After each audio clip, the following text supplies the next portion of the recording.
And I remember flying, Do you think I flew like that? Do you think I was flying and then I got down under and then I was walking upside down? And I wrote this thing for the Sydney Morning Herald. They put on some weight over there. I don't know what I was doing that time. I put on weight. Anyway, I wrote a piece called The Sydney Stone in the Sydney Morning Herald. And they mangled it on me. They started to change it into kilograms. They ruined the whole pace and the intonation and everything. But anyway, the whole thing was like, am I heavier because I'm upside down? And that was the joke. Everybody's laughing. It's like, of course you're not upside down. We're not upside down. We're not spinning. Why do we believe absurdities? This is the whole thing. I mean, I think as long as the dark ones, the occultists, think that we believe nonsense, they can keep pushing nonsense our direction, like the whole thing.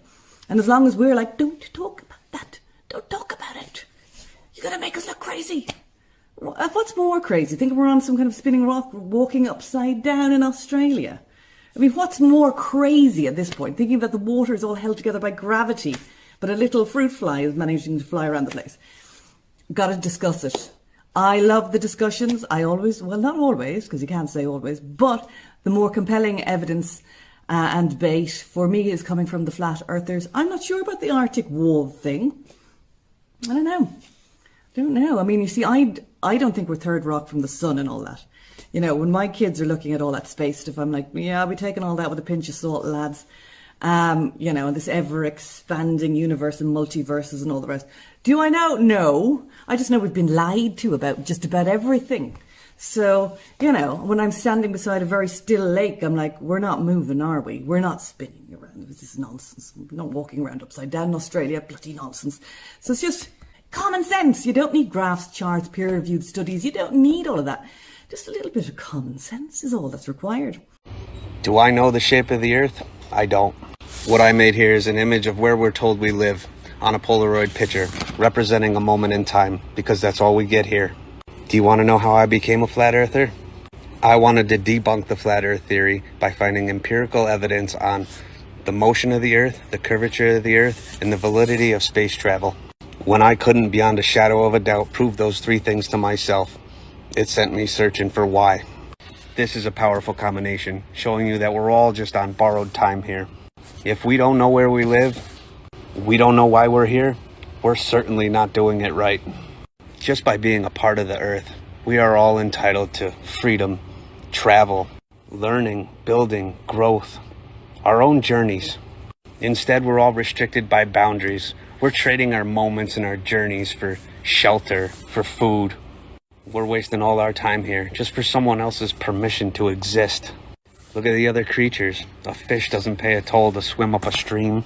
A bear doesn't get taxed to live in a cave. A bird doesn't hang a yellow permit in the tree when they build their nest. I don't believe that we're living our lives the way that they were intended to be, and I believe this plays a big part in it. You know what's funny? For most of my life, I did believe this is where I lived. And when I believed that, no one ever questioned my education, my understanding of science, or my sanity. It wasn't until I made a mention of the flat earth that I became a victim of the animosity and the ridicule. This is exactly what drove me to want to put this festival together. It's a chance for people to get out from behind these screens and come and talk about eating healthier foods and living out their journeys. Holistic healing, spiritual enlightenment, and how to detach from this system of play money that seems to ultimately somehow enslave all of us. I hope this turns out massive, and I hope it shows the rest of the world that it is okay. It's okay to question these hierarchies, these authorities, and these boundaries that we're all expected to bow down to. All right, y'all.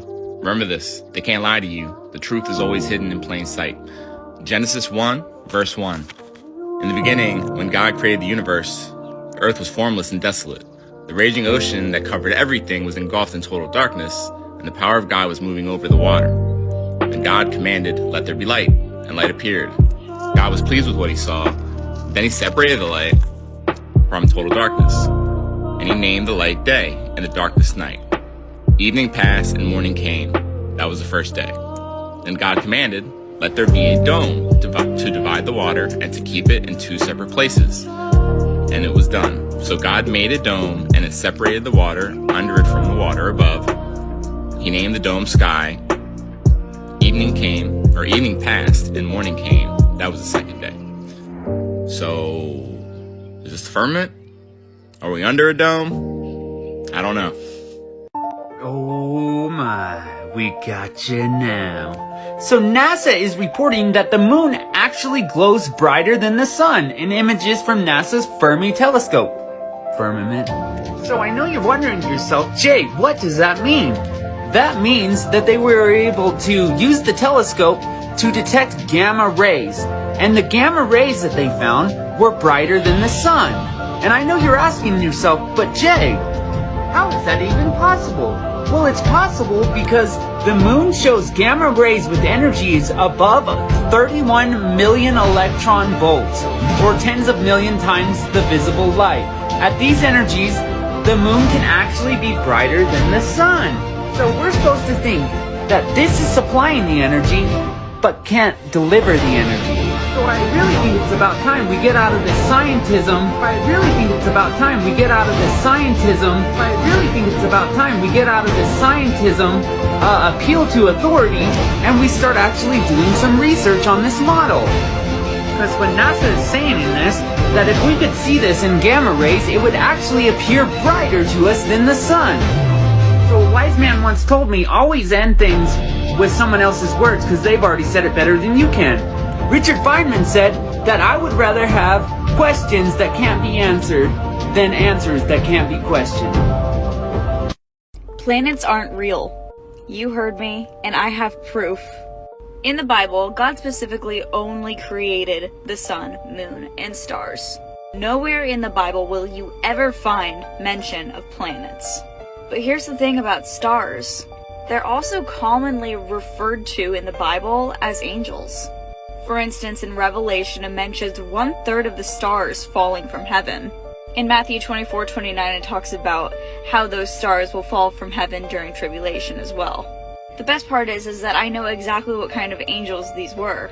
These angels are referred to as Galgalim, and they're described in Ezekiel. This is a great representation of what Ezekiel saw. This is a Galgalim. Now I want you guys to really look at the structure of what a Galgalim looks like. And now I want to show you what a star looks like from a telescope.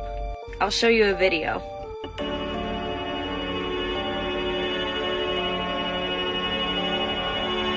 Look familiar? Now here's my leading point. I'm pretty sure that all of these planets are actually just fallen angels. And it's proven across so many different cultures. All of these gods were fallen stars. That's why when I talk about how dangerous astrology is, I couldn't be more dead serious. Nothing on earth is what it seems, but the word of God is what will always be.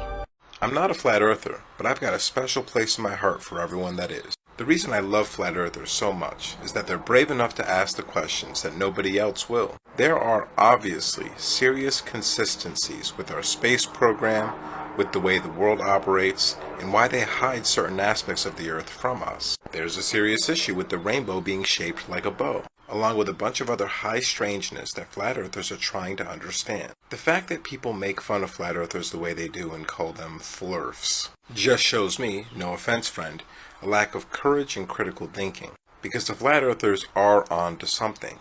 Though there's no reason to think that it couldn't be, considering everything you think you know about the Earth was told to you by professionals. Professionals that could be lying to you, and we found that scientists lie quite a bit with a lot of the scandals that have happened in the last 20 years. So it's very interesting to me the way people ridicule and dismiss flat earthers when a lot of their questions are actually really reasonable. Again, I'm not speaking from the perspective of a flat earther. I don't know what shape the Earth is. I think it might be a realm or a holographic projection, and not a planet or a flat plane. But I think the answer to these questions actually lie in the pursuit of the flat earther. Not to mention many of the theories that are connected to the flat earth theory are also very interesting, including Tartaria, mud flood, Atlantis being a real place, the Earth catastrophe theory, and the Anunnaki alien ant farm theory. It's all worth looking into if you're trying to understand the purpose of human beings on this plane. So maybe what we should do instead of ridicule them like Bill Nye the Science Guy and Neil deGrasse Tyson, who are barely scientists themselves, is actually hear out their theory and then test it. Ask good questions. Have a conversation. I think most people that just absolutely dismiss someone when they say something are actually afraid of the consequences of them being true. TV shows that expose the true shape of the Earth, Part 1. This is a 2-minute video that Cartoon Network uploaded to their YouTube channel called The Earth is a Pancake. It's from the show Teen Titans Go. And when they said the butter wall, we're talking about the ice wall that God created, when he gave to the sea his decree that the waters should not pass his commandment. And just like how he said the sun and the moon move around the earth like this, he set a tabernacle for the sun, which is as a bridegroom coming out of his chamber, and rejoiceth as a strong man to run a race. His going forth is from the end of the heaven, and his circuit, a circuit is literally a circle, unto the ends of it, and there is nothing hid from the heat thereof.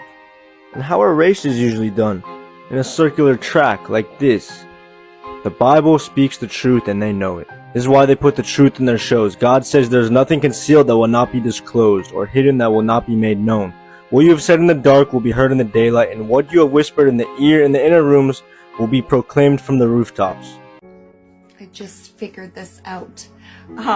This is pretty cool. Anyways, guys, I have been going through the Bible for hours trying to find a bunch of scriptures on the earth because there's so many people that talk about the flat earth. Okay, guys, listen to this. So I have some scriptures. So in the beginning, right? In Genesis, it says, God's Spirit moved over the surface of the waters. Okay? Let there be an expanse. And an expanse is a space. Okay? It's a separation. Let there be an expanse in the midst of the waters, and let it separate the waters from the waters. And God made the expanse and separated the waters which were below the expanse. And it was so. Psalm 96:10. Indeed, the world is firmly established. It will not be moved. Psalm 104:5. He established the earth upon its foundations, so that it will not totter. Definition of a foundation. A foundation is a base for something, a base on which something rests upon. Totter, definition, to tremble, to rock, to sway, to wobble. Job 38:4. Where were you when I laid the foundations of the earth? Psalm 82:5. They do not know, nor do they understand. They walk about in darkness. All foundations of the earth are shaken.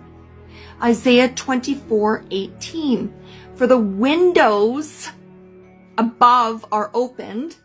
The windows, right here, the windows, okay, were opened, and the foundation of the earth are shaken.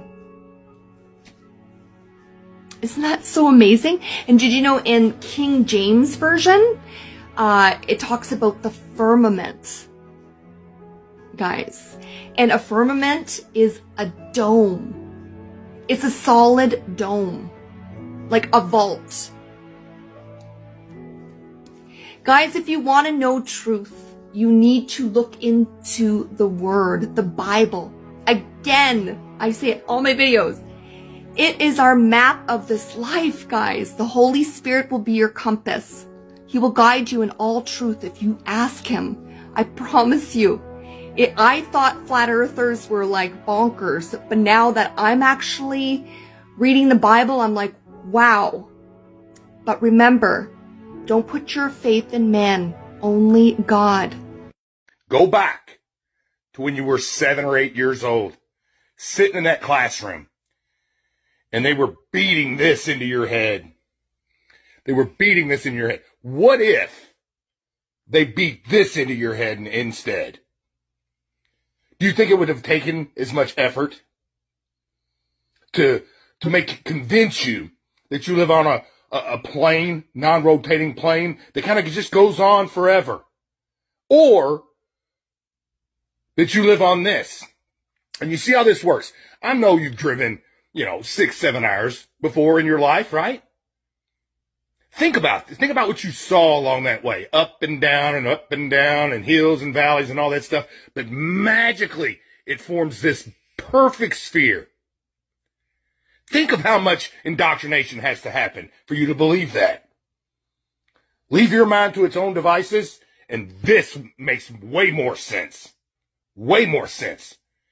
Yeah. Scientists discover Earth's Star Trek-style invisible shield. A team of scientists led by the University of Colorado, Boulder, has discovered an invisible Star Trek-style shield that blocks so-called killer electrons 7,200 miles above Earth. The electrons, which travel at near light speed, are capable of damaging space electronics and can put astronauts in danger.